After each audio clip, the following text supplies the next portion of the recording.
Hi everybody, welcome to Seafood Strategies, Elevate Your Move, Scale Beyond. And our topic of discussion today is Act Before It Hits Productivity Strategies and to lead, build and win. I'm sorry to say that it is proactive strategies to lead, build and win. Uh, your go-to podcast on tech, cybersecurity and strategy. I'm your host Prem Kumar AS, and we will explore how proactive strategies can lead, build, and win in today's session. A special welcome to Power of Knowing Forum's weekly podcast audience on episode 261 on LinkedIn Live today. We have our host Bharti Naik, Productivity Coach, NLP Trainer, Global Speaker joining us today. Let's welcome our esteemed speaker to our podcast event and let's dive into the topic. Hi, Bharti. Welcome to our podcast. How are you today? Very well. How are you? Good, Bharti. Thank you for joining us today.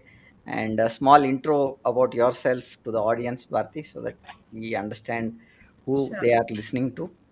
sure. And thank you so much, Prem, for this wonderful opportunity. And I really welcome all the audiences who are watching us live on this platform. My name is Bharti Naik, and it's been over 18 years that I'm into learning and development space. I'm a proactivity coach. It is proactivity, Yeah, which defines you go beyond productivity and look at your mindset to be proactive. Also, NLP trainer. So it's been over a decade now that I'm practicing, teaching, and also conducting workshops on NLP programs. A global speaker, also entrepreneur for more than 12 years now that I'm an independent entrepreneur working absolutely with my zeal and enjoying this entire journey of entrepreneurship. It started way back when I was working as an employee for different multinational companies. I was into market research. Then I moved into HR space. I was identified as a human resource professional. So you can say I was a born trainer in TCS, Tata Consultancy Services. And that is where my entire journey changed from being into a research to into learning and development space. And that's how I'm a part of it. So from a corporate trainer, moving on to an executive coach to becoming a professional speaker, that's how it has been my journey so far. great, Bharti. 18 years and 12 years on entrepreneurial journey, and you sustained during COVID period is another nice thing that we can look at. Is many businesses went out of business because of COVID, and Yeah. people who have sustained, claps to them, congratulations to them, because it was a real tough time.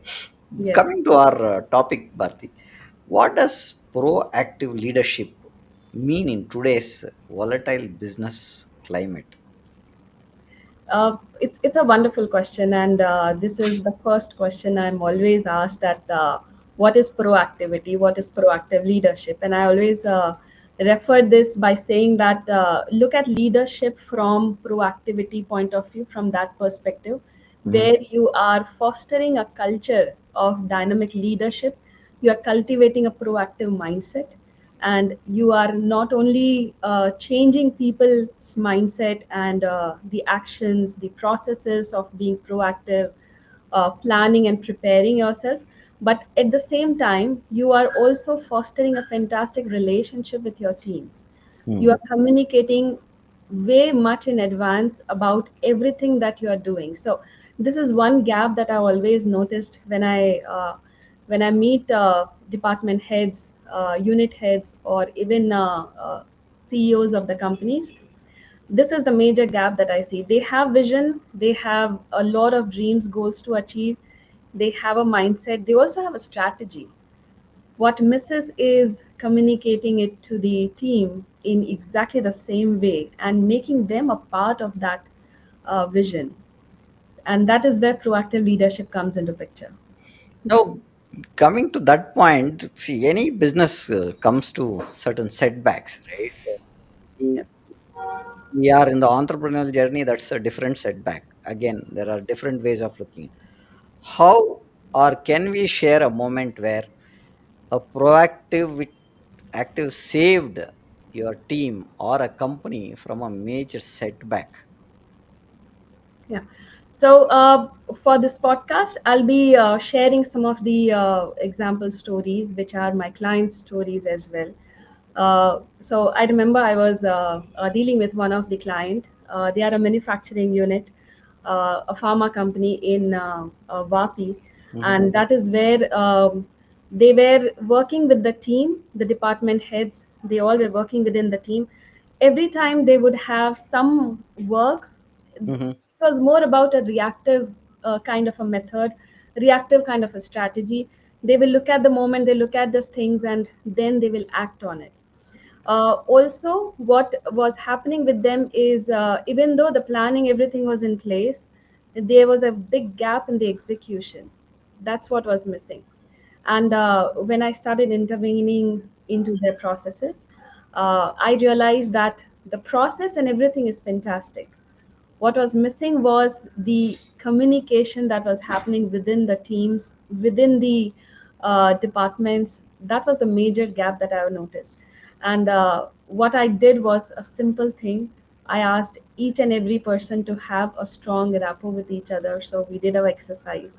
We went through a half a day of fantastic experience where only key stakeholders are there. And with the kind of bond that they created, because of that a small experience that I took them through, that is where, because of the bonding, they become so close to each other that even before something happens, one of the department head could anticipate that this could be an error, and this will give a major problem in the production, and that is where we will have a client escalation. And right in time this was identified, and that's how they communicated it with the production, and they changed immediately.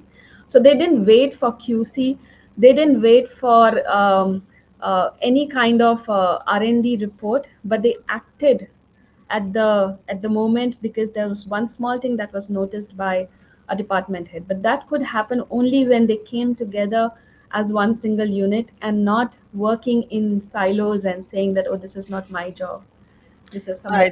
think I think your point is very valid in terms of two things that I would like to add is, uh, when it is an organization, anybody can lead. That's the first point that we can look at, because if there is a challenge and if it is going to affect the organization's reputation, then I think it's the first choice that they have to at least report. Maybe if it is considered or not considered, that's a you'll have to, well, when it comes to the organizations, the second point that I would like to say is, uh, we are there till the organization is there, and it becomes our responsibility to look at minute things which can affect.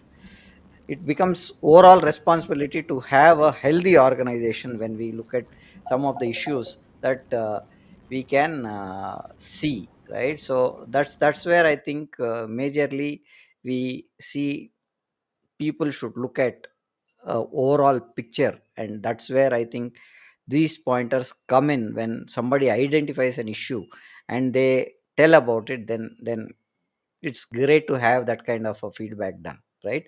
Now, coming to that point, what do most of the leaders wait for disruption before acting? Why? I'm no, sorry, not why. What it is? Why do most of the leaders wait for a disruption before acting, right? What is the mindset shift that is needed to come out of that kind of a situation or that kind of a culture?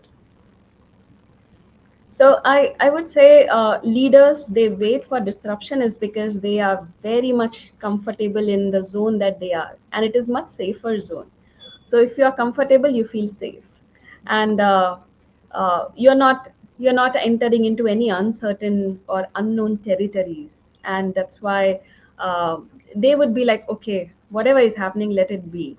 So I would always say that there are three types of leaders. One, who don't wait for anything, they take things in their hands, they take it forward. It's like I say, owning up your space, owning up your situation and act on it.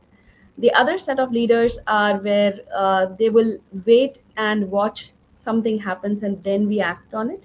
And there'll be third, they'll always be wondering if something happens or if something doesn't happen, more like a spectators kind. And Okay. I remember this. There was this one company, a media house Hmm. in Ahmedabad. I was called for an intervention. I was speaking to a CEOs, and he said, "Before I ask you to do anything with my people, I want you to sit with them, talk to them, find out what is it that they are, who they are, and can we change them." And I said that will be a very interesting project. So I took 2 days time, 2 full days. We were like 16 people, and I sat with each of them, Hmm. had a fantastic interaction, and the CEO demanded that I would give him a report, uh, citing everything that I spoke and everything that was shared. I said, for the confidentiality, I won't even share everything with you. Hmm. However, there will be some points that I will definitely share, which will be helpful to you.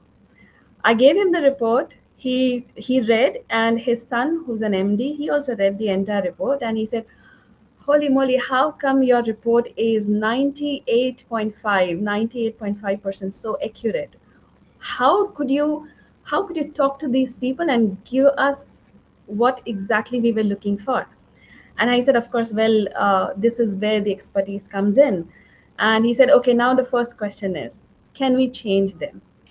Can we do something about it? Because I know these are the people who are going to run my company and they are the stakeholders. So can we do something about it? I said, if they are horses, you can train them and speed up everything. But if they are donkeys, you can't make them horses. And I'm not going to do any magic on them. So he said, what do you mean? I said, this is what it is. Out of 16, these are some of the people who are in a very comfortable position, complacent. You need to give that kind of environment, that kind of space. But the first question is, are you willing to do that as a CEO of a company? Do you want to Hmm. give that kind of culture, space, where they own up things and be ready to fail, be ready to learn, and be ready to own up, take initiative, do something about it? Would you be able to give that kind of power and authority to these department heads? If yes, let's work on it. If no, Hmm. then I think you're just running with the donkeys in your company, not the horses. Okay. Okay. That was a very straightforward question that you Oh, had put, I oh think. yes. I think Oh that yeah. would have made many CEOs and others to think whether I am talking to what kind of a people, and that gives them. And most of the people who are in the leadership don't get offended when you give that kind of a feedback, and they take it very proactive, right, Yes. and see what is that has to be looked at and see how it is to be done. So that is a very nice way of looking, is what I feel, Bharti. Now, coming to the next point, what is one daily habit that helps leaders stay ahead of the curvables, right? So that's where I wanted your inputs, Bharti. So I have this one habit. Whenever I wake up in the morning, I finish my usual things. That one habit is I ask this one question to myself: is what is that one task that I want to complete today? Hmm. Not start, not uh, doing something continuous, but a one task that I want to complete today that will make the difference in my business. Hmm. And I just put down that task, however long it is, even if it is taking some few hours, but I want to complete that task today. And that puts me into a fantastic momentum, a focused kind of an approach, and I tend to complete. So by end of the day, I say, okay, I started with this question, have I answered this question to myself or not at the end of the day? So that is one habit that I do, and it has worked fantastic. No list, to-do list, no kind of things have worked, but this one task, one question that I have asked, it has put me into a moving forward approach in my business. I think we all follow the task list. That is more important. Actually, you tick them Yeah, out and then say, oh, I did not miss this, but still we would have missed many of the tasks, actually speaking, right? So yeah, how do we identify invisible threats or emerging patterns before even the become as a crisis? Because you started with, many of them would like to watch and see what is happening, right? yeah, Then they'll react. So, and somebody needs an approval kind of a thing, where then they'll react, because I don't have an approval, I don't do anything. So that yeah. kind of people. So with this kind of thing, how do we identify such pointers? So I would say, as a leader, uh, either you are running your own business and you have a small team, or you have a team of consultants. Hmm. Like before COVID, I had a team of my own. I was running an office of 10 to 12 people. Post COVID, everything changed. Hmm. From team members, I have consultants now. I do tell them as a part of they are a part of my team and we work together. But yes, they are consultants. So whether you are a business owner working with a team or consultants, or you are a CEO of a company, uh, it is more about observations. It's more about listening to what's not being said, rather than waiting and wondering what happened and said. Because nothing happens suddenly in a company. Everything has an initial starting point. Everything has a trigger, and then it sets a pattern. Now, as a business owner, my job is to identify where the trigger is and how the pattern is formed in my company.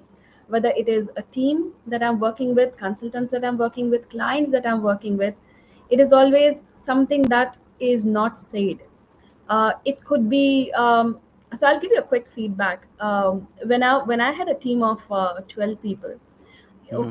beginning of the month we always had this kind of a meeting where I would discuss and talk about the numbers, and also talk about the monthly goals that we would look forward to. It will just set the momentum for the month.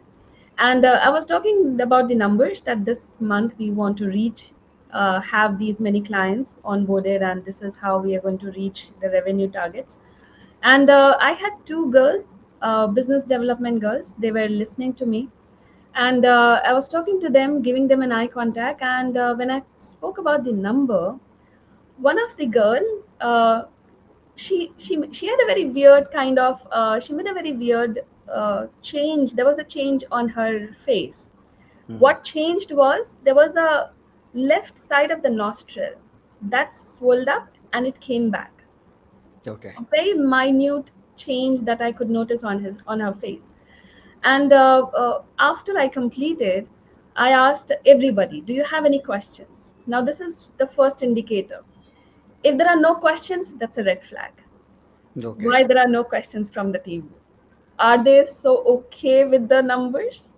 Are they excited about the numbers? Are they overwhelmed with the numbers? Are they nervous? What is it? There's no question. So that's the first red flag. Okay. So obviously, they all nodded. And as a owner, if you see that your team is nodding yes, it's like a yes people, it's Hmm. again a red flag. Okay. Why they are not questioning? Why they are not counter asking you something? And this girl, everybody said, "No, ma'am, we don't have any questions." And I came back to that girl. I said, "You have something. You want to ask something? Do you have something to share?" Because a thought ran through your mind, and Hmm. you are just keeping it to yourself. Just share it. And obviously, she was hesitated. So she said, "No, no, no, that's all fine." Now, that's where, as an owner, you give that kind of space for your team member to speak up. So I said, "Look, this is a meeting where we are doing it for the month. Whatever we speak, whatever we share, this is how we are going to work. And it's an open conversation, it's an open space. Just share whatever you have it in mind. This is not the numbers that are coined in a stone. We can always change. So share what is the concern." And that is why she said, "Ma'am, the numbers that you gave, it seems unrealistic. They are like way beyond what we are expecting. And I don't think we'll be able to achieve it." I said, "Okay, I'm hearing. Tell me more about it. So, what is it that you are suggesting?"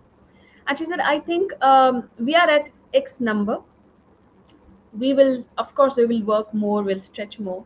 And we reach to X plus. That is absolutely doable. I'm not saying we'll go to X or we'll maintain the X or we'll do X minus, but we are going to do X plus.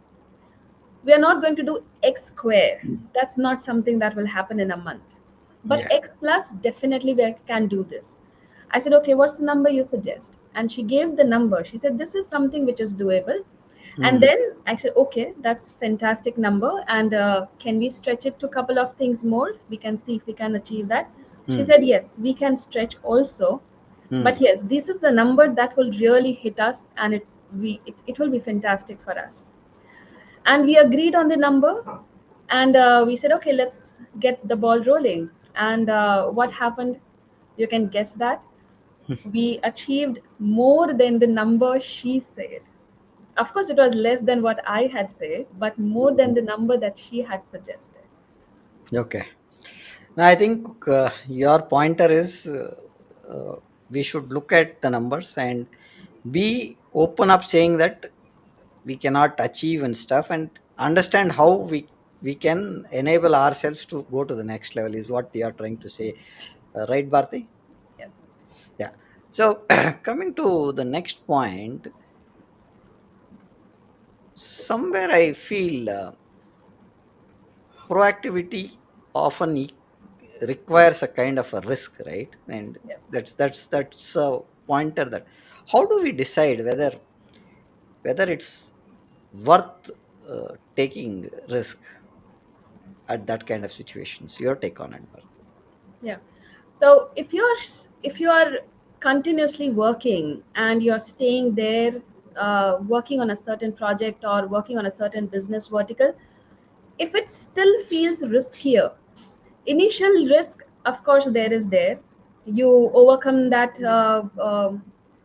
fear, the barrier that you have, and you take the risk, you take the plunge, and you enter, you jump into the market, you do your initial things, and you're achieving certain things. But even after being in that, if you still feel that it is riskier, then I think it's time for you to move from that, move forward, not being there. So that is where I would say that there are three things that has worked always with me. One is my gut instinct that gives me an indicator that it's time for me to move from here. The second is I look at the data, I look at some patterns. If that is not working in my favor, that is the second input. And the third input is I check with my team or with with my consultants perspectives. I hear them about what do they think about the situation that we are in, and that helps me to take a decision on the risk part of it. But yes, it is the risk that's worth taking. If you're running a business, of course it is there. Yeah. Now again, see, when you talk about risk, you'll also look at the first comers, right, or the first timers who have joined the organization, and they I want to understand from you, how can young professionals build a proactive thinking early in their careers, because they are scared when they start with anything. So how do they build that kind of, and what is needed from your viewpoint? Yeah. Uh, I would say that proactive thinking requires right questions that you can ask. And Mhm. if you are absolutely young professional, it is more better that you start asking these questions, because obviously then your thinking is shifted and you always think in those directions. I use four questions, which Mhm. are like a brain scrambling kind of a questions. They are the adaptations from the NLP concepts called Cartesian coordinates.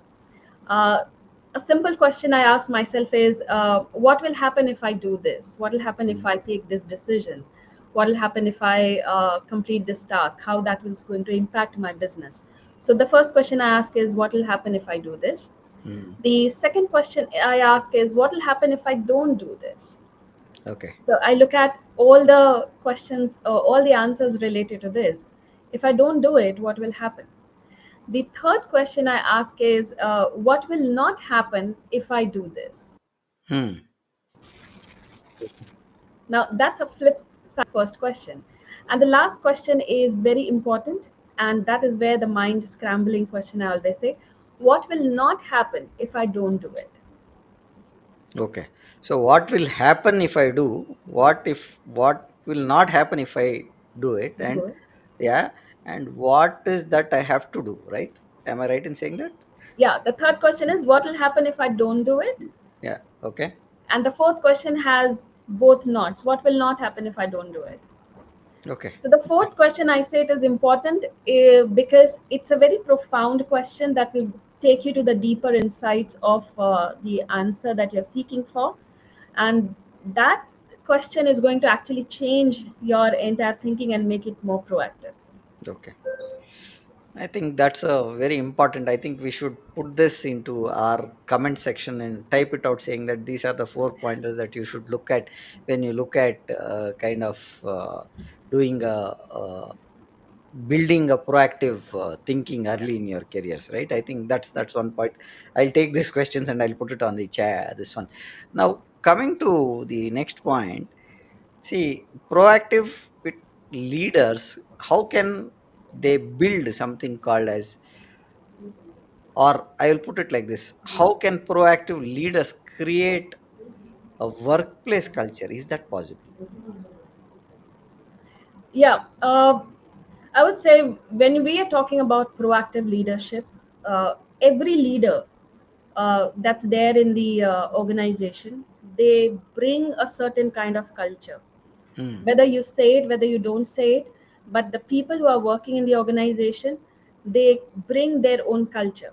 Now if you are a business owner, CEO of a company who's want to inculcate certain culture in the organization, then there are very conscious steps that you may want to take. The first and very important part is you create a safe space for people.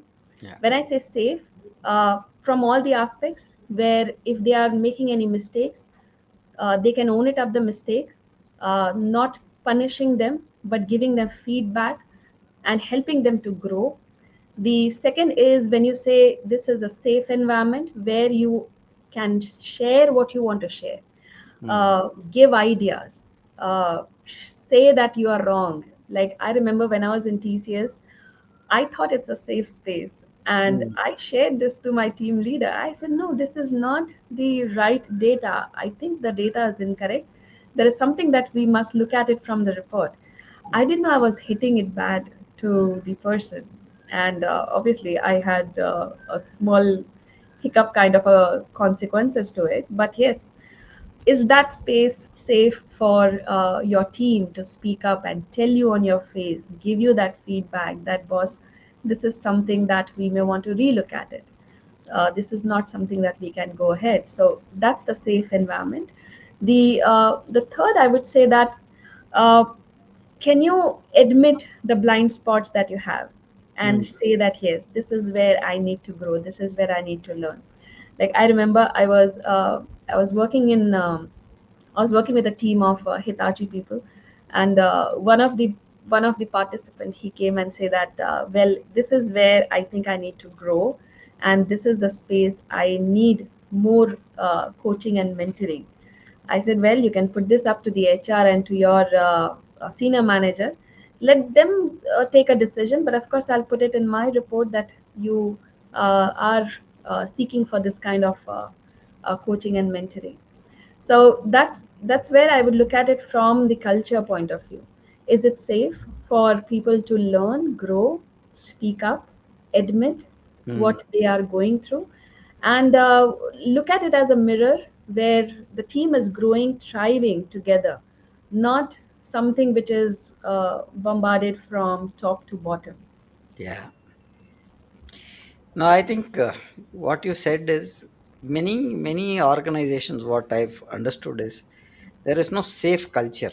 I think that's one thing that we should admit, irrespective of the organization. Saying that you said you gave a pointer there where you felt this could be the way you can work out or look at a different perspective.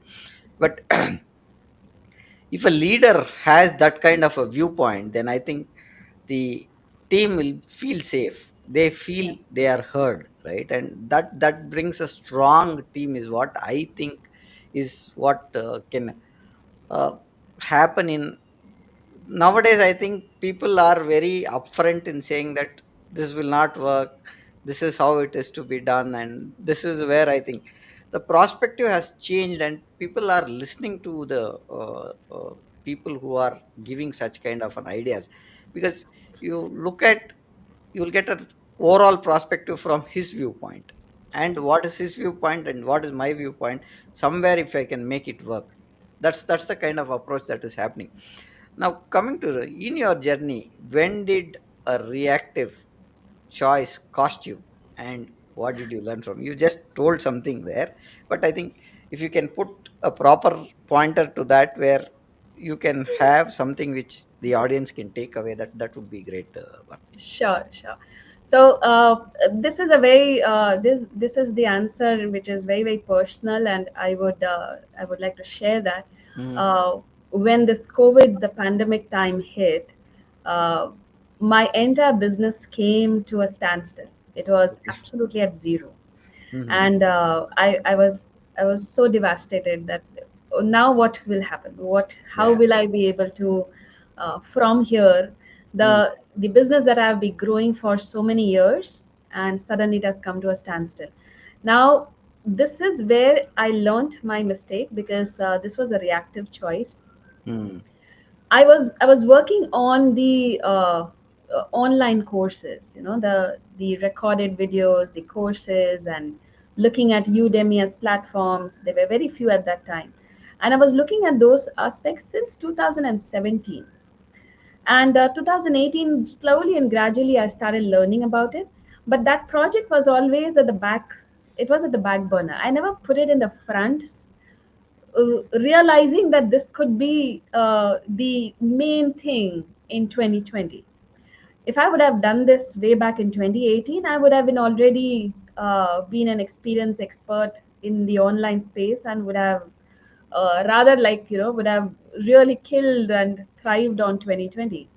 So only it was 2020 when this pandemic thing happened, and everything became standstill, is where it took me 2 to 3 months to first understand the technical know-how about it, the back end and everything. So it was a kind of a uphill task for me to understand everything.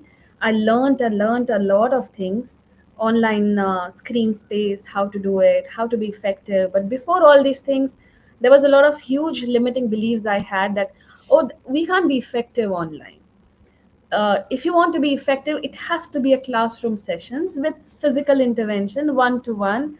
It cannot be online. And I would give kind of stories that how people are not ineffective. And now that 2020 had come in, so no choice but to go through this. So how, even on online, when you are in a virtual space, how can you be effective, connect with the audience, be a part of them, and create an impact? I learned all these things in 2020. So probably another 6 to 8 months went by in a lot of trials, errors, experiments, and that's the cost I paid. It was a heavy cost, but yes, I paid. Yeah, I think pandemic taught us how to work remote first. Yeah. Second is how to face a camera. That's the second thing. Yeah, and people never had that. This one, an effective meeting on a Zoom call or a Teams would be effective. Now Yeah. everything happens on Team and Zoom only. Today, Yeah. today we are doing this podcast on a virtual platform. We don't need the speaker or the leader to come into a studio, speak about and do all these things. Now sitting at your house you're doing, sitting at my place I'm doing, and we are able to give the same impact that a personal. Only difference is that we don't have a kind of a uh, human to human connect when you are doing the online sessions, because your frame of mind is different, whereas the frame of mind what I'll be at any juncture would be different. But when you are in an office, the difference is you'll have the same frame of mind because you are concentrating and you are there physically present. That's the difference between an online. Otherwise you are not having any challenge, it's absolutely works. That's what I've seen in Yeah. most of the virtual sessions. Coming to the next pointer that I wanted to ask, what systems and tools do you use to scan early signals of change or disruption? Uh, I would say one is the open conversations that I have. Uh, those are my tools that I scan it for my early signals. The second is the feedback loops, the feedbacks that I ask from my clients, from my participants, or from the consultants that I work. And also, if there is anything that is being said or not said, is there something that's bothering? So one question that just opens up everything, and that question is like, okay, tell me more. What is it? Tell me more. Now that's such a neutral question. I'm not pointing out anybody or anything. I said, what is it? Tell me more. And that question opens up things that I have not even thought about it, that that's going on in somebody's mind, and hence the work has been affected, or hence there's a delay, or the work, the quality has been compromised, or something like that. So there's always an open conversation that has worked. When you say I am there, right, it is a different comfort zone to the team. That's Yeah, what I've learned in my career, because everybody is scared to tell something, and they are not having that safe space. That's where the whole yeah, structure of issue of telling openly comes up. Now if you say, if there is a mistake, that's still fine, let's fix it, but you need to tell me openly, then I think the conversation goes in a different angle altogether. yeah. Okay. Now, coming to the next point that I want to ask, what is one blind spot most of the leaders overlook when planning proactively? Okay. This is a very fantastic question because it has one word, which is planning proactively, and I always want to clarify this, that when you are adapting proactivity as an approach, as a mindset, it is not about planning only. It is more about, you are seeing something obviously in the future, kind of anticipating it. I'm not saying you're predicting, but kind of anticipating it. You plan it. More important is you start executing it. So you are already way ahead before people arrive, or before even the situation has happened. So it's more about planning and executing it at the same time, not just planning. Now when we are doing all these things, most of the time the leaders that they miss, and I think it's a big miss, is your team ready? You have planned it, you have your fantastic strategy, you have a certain vision and the goal in mind, you are talking and sharing everything. Have you checked on your team? Is it ready? If the team is not ready, how are you going to achieve it? And that is the spot that they are so much into their own space that it gets blinded. They're not able to see that the team needs to be together, not only in understanding of the vision, the goal that you have, the strategy that you have built, but also buying that strategy, getting convinced and being involved in that, and saying yes, we want to take it up and do it. It's like owning it up. That is where the I would say the blind spot is. And that goes on for a toss when things don't work in, in that place. And of course, after a quarter, when you look back and say, okay, what are the numbers, what we have achieved, what we have not achieved, and then things start with blaming each other and the process I, systems. So it's not about processes and systems, that you can always look at it and you can make it happen. More important is Hmm. on the people. Are they ready for you? I think that also shift backs to the kind of culture that you build, right? The teams that you build, the way you interact, the way you Yeah, upbring them to the next level of leaders. A leader has to bring up another leader, otherwise he's stuck there, right? So he has to go up the ladder. yeah, So he has to mentor few people and bring them to, so that they take his lead and he moves forward. Otherwise, the leadership yeah. journey does not happen or move on. Now, what are some of the red flags that you are leading reactively, not proactively? Okay. Uh, I would say if you are continuously on a firefighting mode, it's like, one thing is leading to another. More in terms of, if you have escalations, if you have client calls, if you have team meetings which are happening one after the other, you don't have that space to think. You are only doing the task, you are only completing, okay, this is done, that is done. So it's always in the moment, on that day, whatever is happening. Now, I'm not saying that leaders don't plan. They do plan. They plan for 2 days, they plan for one day, they Yeah. plan for 1 week. That's it.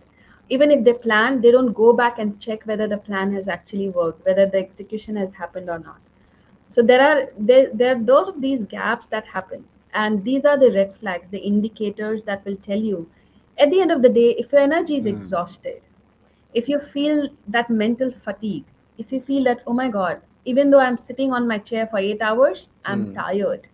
If that is what is happening, that means you are not in that proactive state, you are reactive in state. that reactive state, because there's a continuous stress that you are taking, and that's what is happening. Important point there. But what happens is with the current structure that we are working, there are global teams, and the timings are shifting based on clients from all over, and you don't have that space where you plan for one meeting and the other meeting happens. Now, after the COVID period, at least it has become much more, because you don't know when a call comes in or when something lands up. We are working 24 hours actually, to speak, after COVID pandemic, because we want to fix up everything in that day. But that is not how it is getting planned. I think that's what I feel when we started looking at it. Yeah.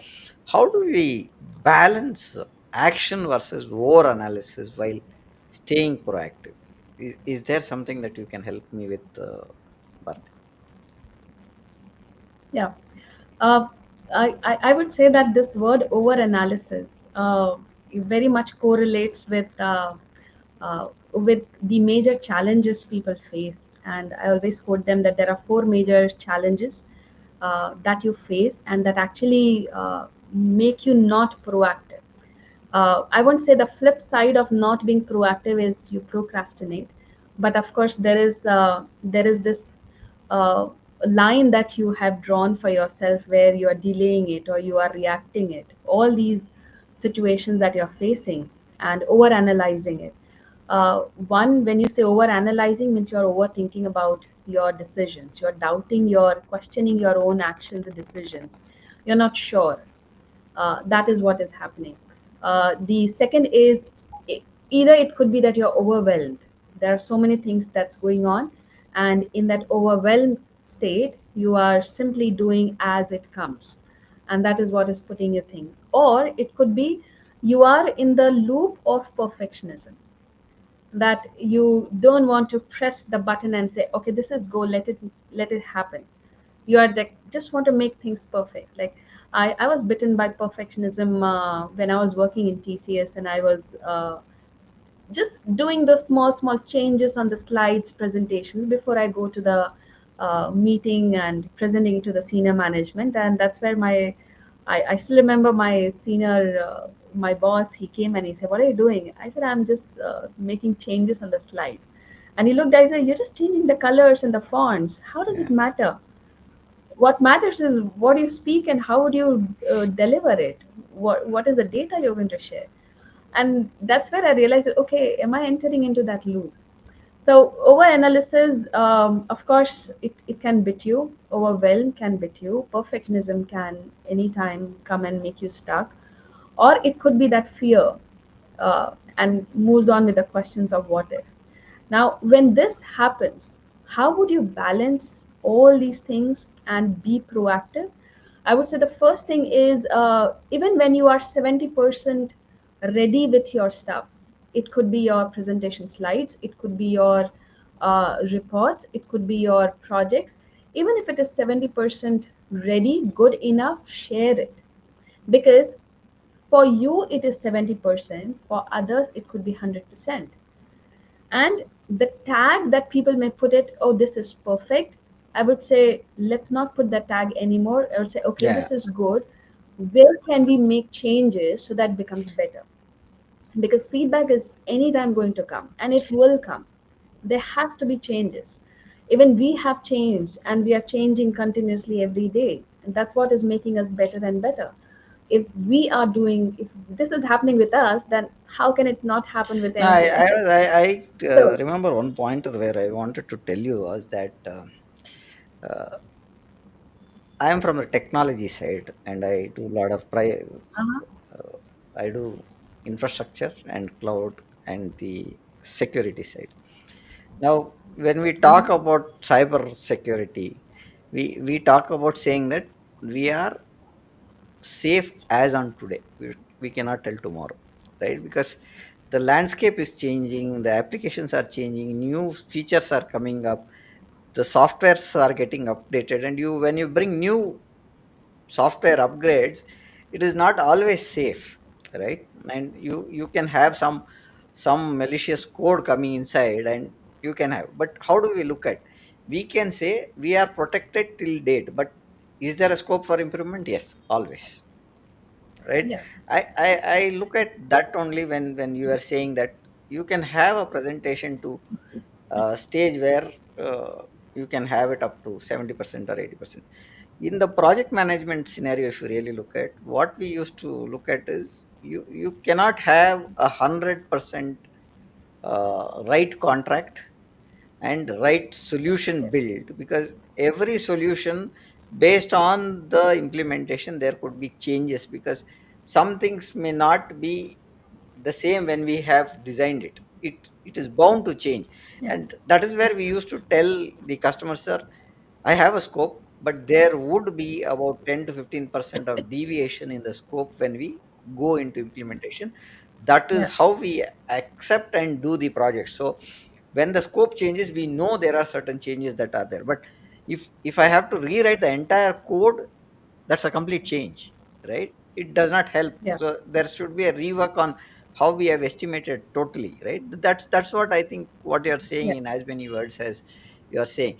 Now, how can the proactive leadership reduce burnout in teams, which you spoke? Is it possible? Yeah. If it is possible, and how, is what I want to understand. Yeah, I love the statement that you gave right now, stating that we are safe Yeah, as on today, and that's a fantastic statement because every industry, even though the definition may change or tweak, but the basic concept will yeah, still remain the same. We are yeah. good today. We don't Tomorrow. know about tomorrow. We are fine today. We are doing things good enough for today. Let's look at it how the things Mm, can be better. There's always a space. There's always a yeah. room for changes, and that's where I would say when teams work in such kind of projects, and a lot depends on leaders who are initiating these projects. They are directing these projects. It may lead to burnout if things are not in a proactive state. Of course, we can reduce this. I remember I was reading an article on Google company and how using a very simple thing, they actually saved and created a lot of different aspects of it. So, what they did was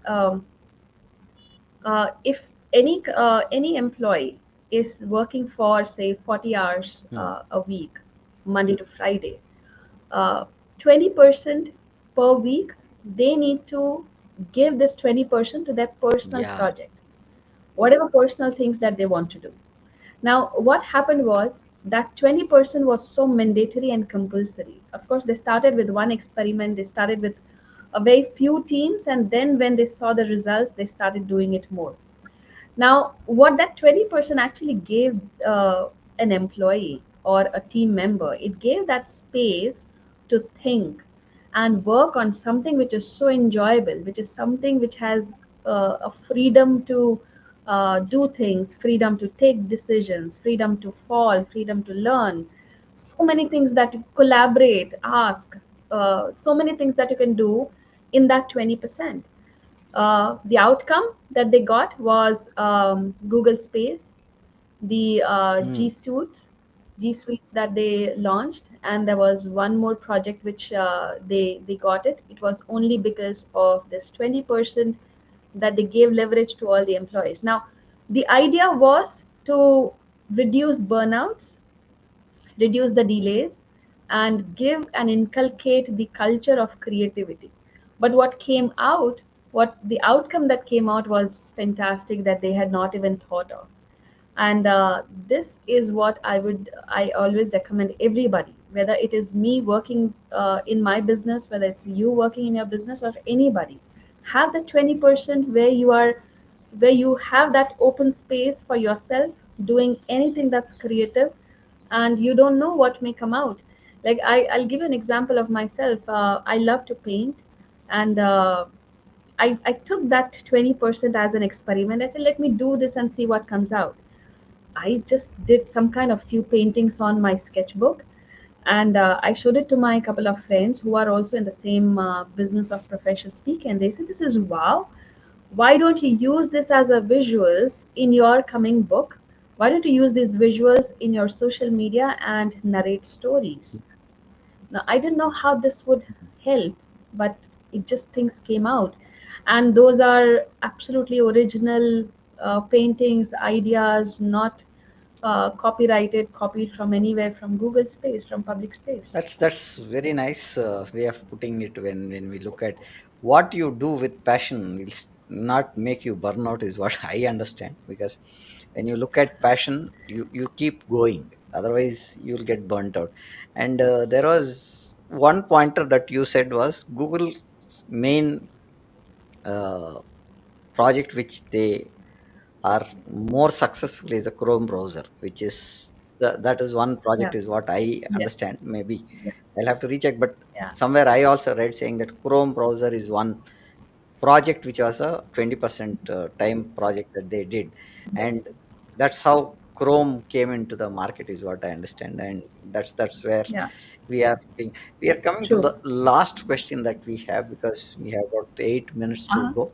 And in that, as a CEO or a business owner, how do you embed proactive thinking into every level of an organization? Because proactive should be everywhere, right? So it is not one space. So your take on it.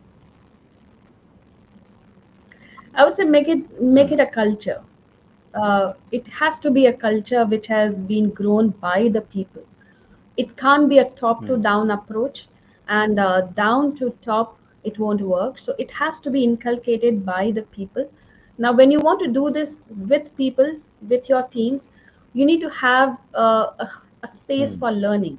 Like I'll give you an example of a CEO. My husband was working with this company, and he had a very fantastic way of appreciating the performances, acknowledging the potential that people have. And he had Hmm. two targets. He said one is a soft target, one is a Okay. hard target. Now, uh, for me, I was like, okay, what is this Hmm. hard target? He said, hard target is nothing but numbers. Of course, we are here for business, so we look at the numbers. So they have their monthly, weekly targets. They go through it and they kind of achieve it on a quarter and 6 monthly, yearly basis. They get their Hmm. incentives, and based on that, there is a performance review. I said that's fantastic because everybody is there. What about this soft target? What is this soft target? What he had done was he had identified Hmm. 10 books, and these 10 books as a leader. So for example, you're a team leader in a and handling a team of say 5 or 10 people. You need to read and present, give stories, give examples from Hmm. that book, and present this to your team, to any of the team. May not be Okay. only your team, it could be any teams that are there in the company, and you need to give that presentation from that book. And he had set targets of that soft goal. Say if there are 10 books in a quarter, you need to complete at Hmm. least 5, and next quarter you complete another 5, and then there will be, and then another 10 will unlock. So in a year you're actually reading at least 10 to 15 books which are related to management, leadership, communication, all different topics, negotiation, influencing, all different topics. And he said, so there were a few team leaders, managers in the companies. They had completed their hard target and they had achieved. They didn't get the appraisal. They didn't get the promotion also. Of course, there was grievances. They came back and they Mm, said why, and the CEO was blunt enough to say because you have not completed your yeah. soft target. So unless and until they completed, then they were eligible for the promotion and the performance. Now, this is a kind of culture that a CEO can set, where you are giving that space for learning. You are building bottoms up approach for feedbacks, for initiatings. You're rewarding them. When you have that kind of culture built in the company, that is where, even though a reactive person will tend to be proactive, even though a person who is delaying has a tendency to delay, will be up on the feet and will say, okay, let me put something here and give my best. So you can change, you can shift people's mindset, their ways, their strategies, if they're a part of that kind of a culture. I think that will really Yeah, I definitely think work. that's a lovely way. I think you hard targets and soft targets. You give that, and that comes out because most of the people are excellent in getting hard targets, where soft they are not able to do the soft.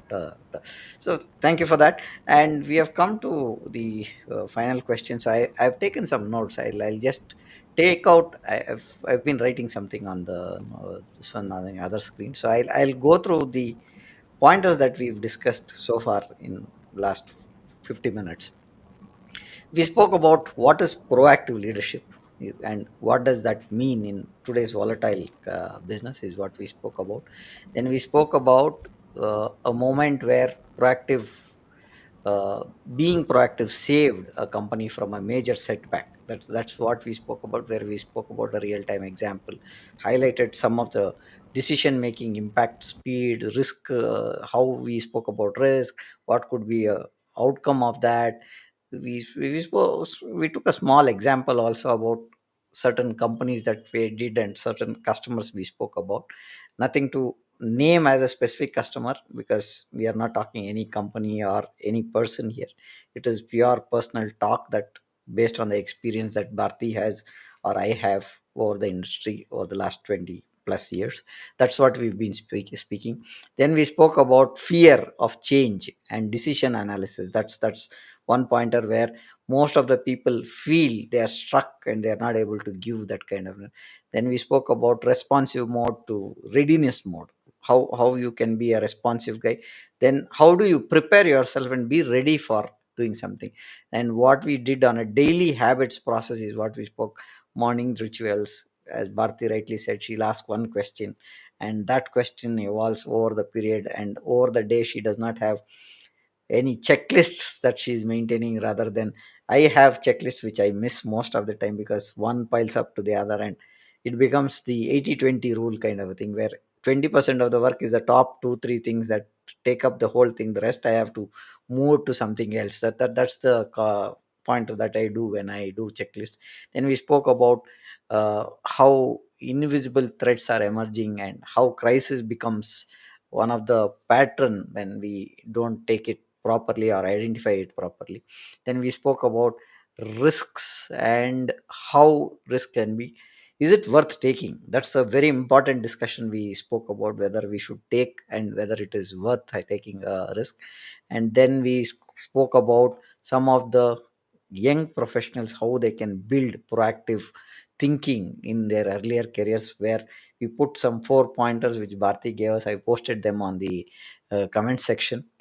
That's where we did. Then we spoke about workplace culture, how trust is built, how ownership is built, how psychological safety is maintained, and how you can be heard and there is a scope for team to tell something if something is going wrong.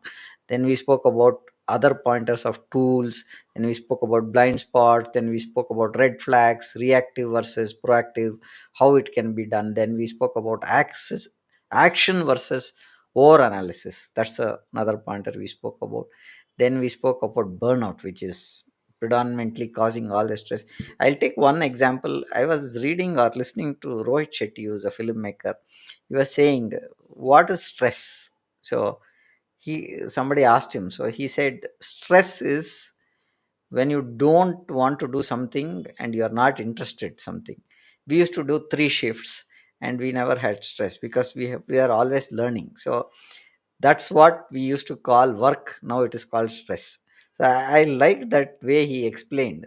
There's a very nice video on YouTube if you can search on Rohit Shetty talking about filmmaking and stress. That's Sure. one thing that I thought I'll put across. Finally, we spoke about how do you embed a thinking of proactiveness in every level of the organization is what we spoke, Bharti. And to the audience, this is the summary that we took in the 50 minutes of talk that we did.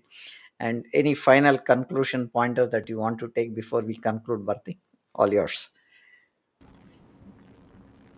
Oh my God, this is like excellent. How the way you have put everything in place and say, okay, this is how we went through. The last part is, I would say, don't look at proactive leadership as micromanagement or a constant hustle. It's a myth. It is not a micromanagement. It is not a constant hustle. In fact, it is such a peace of mind when you put things into a proactive approach and you lead your team, you lead your company. It gives you ample space, mental space, to do the things that you I want to think do. I'll take last pointer where I say many of us take insurance, but we don't use it. That's a proactive step. Because if something Yeah. happens, you have insurance to cover. Otherwise, you are not covered, right? So it's a proactive step we take every year, and 95% don't claim insurance in a year. So that's touch wood that 5% also should Mhm. not be claiming, but that's how the scenario is today. And Bharti, thank you for being here. And to the audience, we have streamed this to YouTube, Facebook, and LinkedIn. And hope you found this discussion valuable. And thank you for joining us. And we have our podcast scheduled on the 262nd episode on breaches to brilliance using AI to predict, prevent, and protect data on 17th of June at 6:30 p.m. Looking forward to see you again.